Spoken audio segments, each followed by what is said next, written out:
समीक्षा होनी चाहिए थी, पूछना चाहिए था कहाँ कमी रह गई, लोगों ने क्यों आकाश आनंद को नकार दिया। पदाधिकारियों के बीच बुला करके आकाश आनंद की पीठ थपथपाना, शाबाशी देना और पार्टी का उत्तराधिकारी घोषित कर देना। कहूंगा कि बहुजन समाज की राजनीति पतन की ओर है। उत्तराधिकार ये कोई राजशाही नहीं है कि आप किसको अपनी कुर्सी पर किसी को बिठाएं। मान्यवर साहब काशीराम का नाम लेकर के, बाबा साहब डॉक्टर अम्बेडकर का नाम लेकर के कि हमारे महापुरुषों ने कहा कि अब रानी की कोख से राजा पैदा नहीं होगा, मत पेटियों से राजा होगा। तो पार्टी में लोकतंत्र होना चाहिए था और लोकतांत्रिक तरीके से, लोकतांत्रिक ढांचे के तहत जो पार्टी का राष्ट्रीय अध्यक्ष, उसके ब्लड से संबंधित कोई भी व्यक्ति पार्टी के किसी बड़े पद पर नहीं होगा। पार्टी के संविधान में लिखा है। लेकिन किस आधार पर आकाश आनंद को उत्तराधिकारी घोषित कर दिया गया, किस आधार पर उनको उत्तराखंड और उत्तर प्रदेश के अलावा पूरे देश का प्रभारी नियुक्त कर दिया। अगर बहन जी के पूरे जीवन में ऐसा हुआ है कि एक आदमी भी ऐसा नहीं है कि जो बसपा की राजनीति को संभाल सके, या लोग नकारा नहीं थे, हो सकता है बहन जी ने खुद लोगों को तैयार नहीं किया, खुद लोगों को आगे नहीं आने दिया।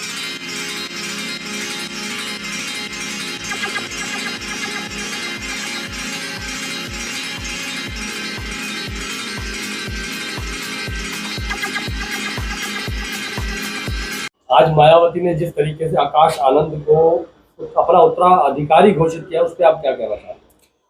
शुभकामनाएं बहुत बहुत कि जिस इंसान को जनता ने नकार दिया, जिस इंसान को छत्तीसगढ़, राजस्थान, मध्य प्रदेश के और तेलंगाना और अन्य जो 5 राज्यों में चुनाव हुआ, और पिछले 4 साल से आकाश आनंद वहाँ लगे थे, युवाओं में जा रहे थे, काम कर रहे थे। और बहुजन समाज पार्टी को छत्तीसगढ़, राजस्थान और मध्य प्रदेश में पिछले चुनाव के अपेक्षा में इस बार लगभग 57% कम वोट पड़ा है। तो आप समझ सकते हैं कि जो इंसान पिछले 4 साल से काम कर रहा था और उसके काम करने का रिजल्ट ये है कि जो पिछली बार रिजल्ट था उससे भी 57% कम वोट पड़ा। तो इसका मतलब आकाश आनंद को छत्तीसगढ़, राजस्थान और मध्य प्रदेश के आवाम ने नकार दिया। और उसके बावजूद भी समीक्षा होनी चाहिए थी, पूछना चाहिए था कहाँ कमी रह गई, लोगों ने क्यों आकाश आनंद को नकार दिया। लेकिन उसके बाद में लखनऊ में तमाम पार्टी के बड़े कार्यकर्ताओं के, पदाधिकारियों के बीच बुला करके आकाश आनंद की पीठ थपथपाना, शाबाशी देना और पार्टी का उत्तराधिकारी घोषित कर देना। तो ये बहन जी का व्यक्तिगत मामला है, मायावती जी का, और उनके लिए साधुवाद, उनके विवेक के लिए साधुवाद। लेकिन मैं ये कहूंगा कि बहुजन समाज की राजनीति पतन की ओर है। लोकतंत्र में जितना मैं समझता हूं कि उत्तराधिकार नाम की कोई चीज नहीं होती है। उत्तराधिकार ये कोई राजशाही नहीं है कि आप किसको अपनी कुर्सी पर किसी को बिठाएं। एक तरफ वो लोग जो लोग ये कहते हैं कि मान्यवर साहब काशीराम का नाम लेकर के, बाबा साहब डॉक्टर अम्बेडकर का नाम लेकर के कि हमारे महापुरुषों ने कहा कि अब रानी की कोख से राजा पैदा नहीं होगा, मत पेटियों से राजा होगा। तो मुझे अच्छा लगता कि पार्टी में लोकतंत्र होना चाहिए था और लोकतांत्रिक तरीके से, लोकतांत्रिक ढांचे के तहत आकाश आनंद या किसी अन्य व्यक्ति को चुनकर के आना आता तो अच्छा लगता। और दूसरी तरफ जितना मैंने बहुजन समाज पार्टी के बायलॉज को पढ़ा है, उसमें स्पष्ट शब्दों में लिखा है कि पार्टी के राष्ट्रीय अध्यक्ष के, जो पार्टी का राष्ट्रीय अध्यक्ष, उसके ब्लड से संबंधित कोई भी व्यक्ति पार्टी के किसी बड़े पद पर नहीं होगा। ये पार्टी के बायलॉज में लिखा है, पार्टी के संविधान में लिखा है। लेकिन किस आधार पर आकाश आनंद को उत्तराधिकारी घोषित कर दिया गया, किस आधार पर उनको उत्तराखंड और उत्तर प्रदेश के अलावा पूरे देश का प्रभारी नियुक्त कर दिया गया, किस आधार पर उनको राष्ट्रीय कोऑर्डिनेटर बनाया गया, किस आधार पर बहन जी के भाई को राष्ट्रीय अध्यक्ष बनाया गया, किस आधार पर और परिवार के लोगों को पार्टी की बड़ी जिम्मेदारी दी गई है। तो मुझे लगता है कि जिस ढर्रे पर कांग्रेस चल रही है, जिस ढर्रे पर समाजवादी पार्टी चल रही है, जिस ढर्रे पर आरजेडी चल रही है, अब उसी ढर्रे पर जो है वो बहुजन समाज पार्टी चल रही है। कल बहन जी ने मोहर लगा दी है आकाश आनंद को पार्टी का उत्तराधिकारी बना करके।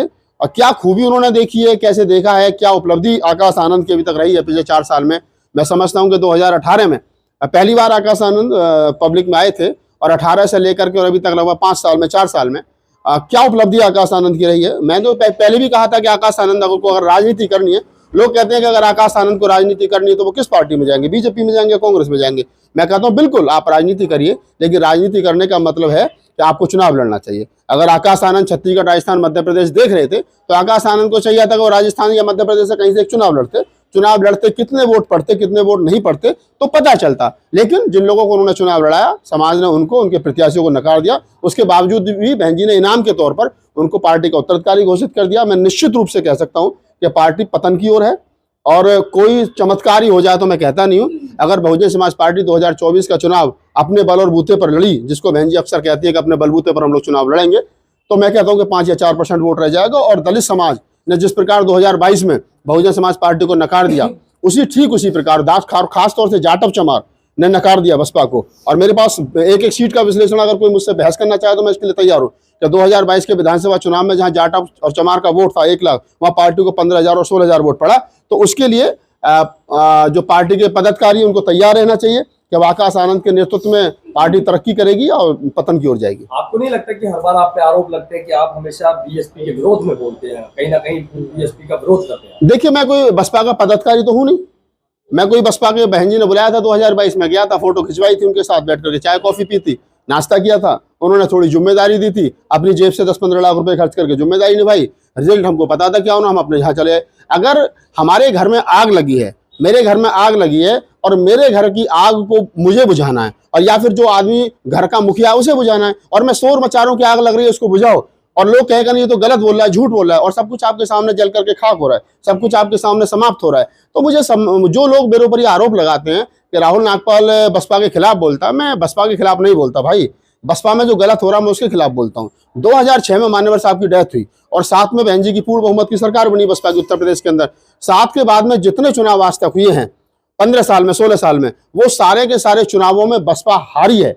और इसकी जिम्मेदारी कौन लेगा? या पार्टी का शीर्ष नेतृत्व लेगा, बहन जी लेगी, कोई ना कोई अपनी जिम्मेदारी इसको ले कि आप 2009 का लोकसभा चुनाव क्यों हारे, आज 2014 का चुनाव क्यों हारे, आप 2000 का विधानसभा चुनाव क्यों हारे, आप 2019 का चुनाव क्यों हारे, आप 2024 में अकेले बल और बूते पर चुनाव कैसे लड़ रहे हो? उस समय पर, जिस समय पर बीजेपी एक लार्जेस्ट पार्टी और रूल कर रही है 2 बार से देश के अंदर, उसकी हिम्मत नहीं है अकेले चुनाव लड़ने की। वो 30-35 पार्टियों को लेकर के चुनाव लड़ रही है। तो किस आधार पर, किस कोर कमेटी में ये फैसला लिया गया है कि हम अकेले चुनाव लड़ेंगे? अच्छा, एक और मेरा सवाल है कि आप जैसे टारगेट कर रहे हैं कि आकाश आनंद को उत्तराधिकारी क्यों घोषित, लेकिन आकाश आनंद के अलावा कोई और जो समाज में बहुजन समाज पार्टी पे कोई और ऐसा नेतृत्व करने वाला आपको दिखता है कि जिसे इस पद से यानी कि घोषित किया जाता?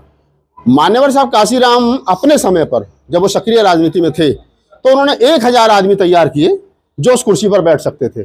मैं 100-200 के नाम भी बता सकता हूं आपको। ऐसा नहीं है, अगर मान्यवर साहब काशीराम बहन जी को खोज सकते हैं, फूल सिंह बरैया को खोज सकते हैं, सोनालाल पटेल को खोज सकते हैं, और तमाम लोगों को खोज सकते हैं, ला सकते हैं, उनको सिखा सकते हैं राजनीति, तो क्या बहन जी अपने पूरे जीवन में 4 लोगों को तैयार नहीं कर पाई? क्या बहन जी अपने जीवन में 2 लोगों को तैयार नहीं कर पाई? अगर एक क्लास के अंदर 40 स्टूडेंट पढ़ते हैं और 40 के 40 फेल हो जाएं तो इसका मतलब ये नहीं है कि बच्चे नालायक हैं। ये भी हो सकता है कि टीचर ने ना पढ़ाया हो। अगर बहन जी के पूरे जीवन में ऐसा हुआ है कि एक आदमी भी ऐसा नहीं है कि जो बसपा की राजनीति को संभाल सके या आगे बढ़ सके, तो मैं समझता हूं कि वो लोग नकारा नहीं थे। हो सकता है बहन जी ने खुद लोगों को तैयार नहीं किया, खुद लोगों को आगे नहीं आने दिया। बीएसपी के पतन की बात करें, लेकिन वही पदाधिकारी बोल रहे हैं कि सरकार उनके बिना नहीं बनेगी, प्रधानमंत्री बहन जी बनेगी। तो मेरी तो शुभकामना है। मैं तो पहले दिन से कह रहा हूँ कि बहन जी प्रधानमंत्री बने, लेकिन प्रधानमंत्री बनने के लिए शायद 252 सीट चाहिए ना, 272-252 कुछ चाहिए। तो अभी तो आपके पास में एक भी आने की संभावना है नहीं, तो सीट कहां से लाओगे आप? पहले तो ये बताओ। और फिर अगर बहन जी प्रधानमंत्री बन भी गई तो फिर आपके पास में 40 लोग वो कहां से आएंगे जो मंत्री बनेंगे? मुझे बताओ, वित्त मंत्री कौन बनेगा, शिक्षा मंत्री कौन बनेगा, एजुकेशन मिनिस्टर कौन बनेगा, क्या नाम है, विदेशी सलाहकार को? तुम्हारे पास में ऐसे लोग हैं कि जो लोग इस लेवल की समझ रखते हो? तुमने लोग इस प्रकार के तैयार किए हैं? तुम्हारे पास में कौन है, बताइए मुझे। तो ये हवाई मामले हैं। 3 प्रकार के पीएम होते हैं, हम तमाम लोग कहते हैं पीएम, नेक्स्ट पीएम, ठीक है। और क्या नाम है, जो नेक्स्ट पीएम है वो नेक्स्ट बहन जी पिछले 20 साल से नेक्स्ट पीएम है। अभी तक वो पीएम की कुर्सी के आसपास नहीं आ पाई है। पीएम बनने के लिए काम करना पड़ेगा। ये पदाधिकारी जितने अंधभक्त बने घूम रहे हैं, इनको खुद चुनाव लड़ा दो तो ये खुद चुनाव हार जाएं। और मैं तो कह रहा हूं आज की तारीख में जो बसपा के राष्ट्रीय उपाध्यक्ष हमारे बड़े भाई आनंद जी, आकाश आनंद जी, तमाम बड़े बड़े पदाधिकारी खुद चुनाव लड़े, दिल्ली में आकर लड़ लें, पता चल जाएगा कितने वोट मिलेंगे। ये कह देने से कि जी नेक्स्ट पीएम बहन जी और नेक्स्ट पीएम ये और नेक्स्ट पीएम नारा देकर के खुश होना अच्छी बात है, लेकिन जमीन पे आपका कितना काम है ये विश्लेषण का विषय है। अच्छा, एक और सवाल है कि क्या विकल्प है? आपने बहन जी को तो एक सिरे से नकार दिया कि वो पतन की औरत, तो दूसरा कौन सा विकल्प है जो अभी राजनीति में कोई बहुजन समाज के पास में विकल्प नहीं है। जब तक बहन जी हैं तब तक दूसरा आदमी खड़ा नहीं हो सकता। आपने उत्तर प्रदेश में, छत्तीसगढ़, राजस्थान, मध्य प्रदेश में देखा, चंद्रशेखर को भी देखा और तमाम लोगों को देखा। अभी बहुजन समाज का, खासतौर से शेड्यूल कास्ट में भी चमार का वोट, शेड्यूल कास्ट में भी चमार के अलावा कुछ बचा नहीं है। बाकी सारी चाहे वो खटीक है, चाहे वो पासी है, चाहे वो धानक है, एक का दुक्का को छोड़कर के सारी की सारी जातियां बीजेपी में शिफ्ट हो गई हैं। चमार जाटव जो है वो अकेला बचा है, और चमार जाटव भी अब कांग्रेस की तरफ देख रहा है। और उन्होंने पिछली बार भी उत्तर प्रदेश के अंदर गठबंधन को वोट दिया, सपा को वोट दिया था। मैं सीटों के नाम बता सकता हूँ जहां जहां वोट पड़ा है। तो बसपा को छोड़ करके लोग जाने के मूड में हैं। उनका जो अपना कैडर वोट है वो उनके साथ नहीं है। तो आप जो विकल्प की बात करें तो राजनीति में अभी कोई विकल्प नहीं है। शेड्यूल कास्ट का वोट इधर उधर भटकेगा। 10-5 साल शेड्यूल कास्ट की राजनीति खराब होगी। राजनीतिक पार्टी कोई उसके लिए तैयार नहीं है, आगे नहीं आ रही है। हो सकता है लोग कांग्रेस में शिफ्ट हो जाएं। तो आपको नहीं लगता कि चंद्रशेखर के साथ लोगों की बड़ी उम्मीदें जुड़ी हैं? चंद्रशेखर कहीं ना कहीं पकड़ बनाते हुए दिख रहे हैं। देखिए, चंद्रशेखर का जहां तक सवाल है, चंद्रशेखर को भी लोग नेता स्वीकार नहीं कर रहे हैं। उसको एक अच्छा योद्धा स्वीकार कर सकते हैं, उसको एक अच्छा लड़ाका स्वीकार कर सकते हैं, लेकिन नेता के लिए भी उतनी समझ चंद्रशेखर में, उनके आसपास के लोगों में नहीं है कि वो उनको समाज नेता स्वीकार करें। धन्यवाद।